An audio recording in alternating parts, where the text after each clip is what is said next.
जयपुर में तेजी से बढ़ रहा है बैंक रिकवरी एजेंटों का आतंक। एक किस्त ड्यू होते ही रिकवरी एजेंट गुंडे लोगों को परेशान करना शुरू कर देते हैं। रात हो या दिन, कभी भी किसी भी समय घरों में पहुंच जाते हैं और पूरे परिवार के सामने बेइज्जत करते हैं। इस तरह की घटनाएं लगातार होती आ रही हैं, लेकिन पुलिस रोकने में नाकाम साबित हो रही है। ऐसा ही एक मामला सामने आया जिसमें एक व्यक्ति लोन ले रखा है और कई किस्त देने के बाद जब एक किस्त नहीं दे पाया तो बार बार उसी धमकी दिया जाता है। उसके घर और दुकान में जाकर शिप बेइज्जती किया जाता है। सरकार कहती है कि हार्ड रिकवरी बंद है। अगर आपको कोई परेशान करता है या बेइज्जत करता है तो आप सूचना दीजिए, पुलिस कार्रवाई करेगी। पर इन लोगों की पहुंच इतने ऊंचे तक है कि पुलिस भी कुछ नहीं कर पाती। आइए देखते हैं, ऐसा ही है घटना।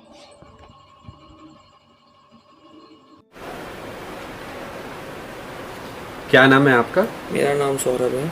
क्या समस्या है सौरभ जी? मेरी समस्या है कि मैं एक व्यापारी हूँ जो काफ़ी समय से व्यापार कर रहा हूँ। मैंने मेरे एक घर पे जो निर्माण नगर में है, मैंने उस पर लोन लिया था पिछले 2 साल पहले, जिसकी मैं किस्तें रेगुलर भर रहा हूँ पिछले 24 महीने से। एक किस्त मेरी हर महीने मेरी किस्त 10 तारीख को जाती है, जो मैं इस महीने नहीं भर पाया 10 तारीख को, वो 10 दिन लेट हो गई है। जिसके एवज में कोटक महिंद्रा बैंक के कुछ 2-3 लड़के मेरे घर पे आकर करके घर पे मम्मी भाभी सब थे, उनको धमकाते हैं कि किस्त कैसे जमा नहीं करी और मुझे बदतमीजी कर रहे हैं, फ़ोन करो, बाहर निकलो घर से, और मतलब जो बताने लायक नहीं है ऐसी स्थिति उन्होंने कर दी। शोरूम पे आए, शोरूम पे बदतमीजी करी, मतलब 5-6 जने आते इकट्ठा होकर करके और गुंडागर्दी करते हैं। अब भाई अगर हमारा सिविल ख़राब था, कुछ था, तो हमें लोन नहीं मिलता। हम इसमें मतलब उन्होंने हमारा सब कुछ चेक करके ही हमें लोन दिया। अब एक किस्त अगर लेट हो गया, 10 दिन बाद हम जमा करा रहे हैं या 12 दिन बाद जमा करा रहे हैं, तो उसमें क्या गुनाह कर दिया? आप हमें आकर घर पे धमकाएंगे, हमारे आस पड़ोस हमारी इज्जत ख़राब करेंगे। हमारे आस पड़ोस में क्या इज्जत हमारी रह गई? आप चिल्ला रहे घर के बाहर आकर करके, घंटियाँ बजा रहे, बाहर निकलो, इतनी बदतमीजी हो रही है। कैसे हम क्या करें इसके लिए? हमें समाधान बताइए, हम क्या कर सकते हैं? हमारे साथ ऐसा किया जा रहा है।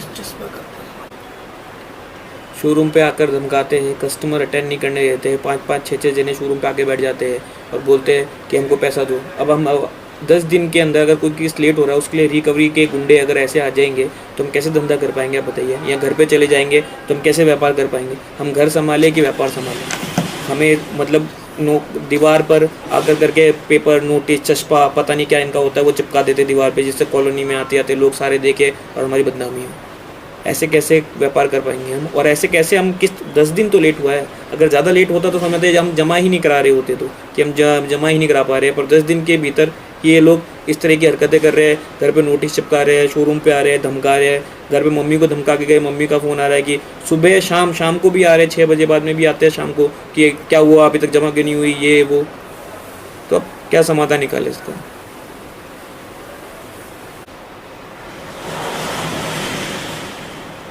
किस्त से ज़्यादा तो मैं बाउंसिंग चार्ज से परेशान हूँ। इतनी बाउंसिंग चार्ज, मतलब एक बार ECS लगा, बैलेंस नहीं था अकाउंट में, एक हफ्ते के अंदर 4 बार 5 बार। एक ECS में आपको ECS की डिटेल बताता हूँ, 7,000 रुपये मैं ECS बाउंसिंग चार्जेस दे चुका हूँ बैंक को। 7,143 रुपये ये तारीख है जिस तारीख को लगा, और 7,143 रुपये तो बाउंसिंग चार्ज दे चुका हूँ मैं किस्त के पेटे, एक किस्त के पेटे, एक महीने का।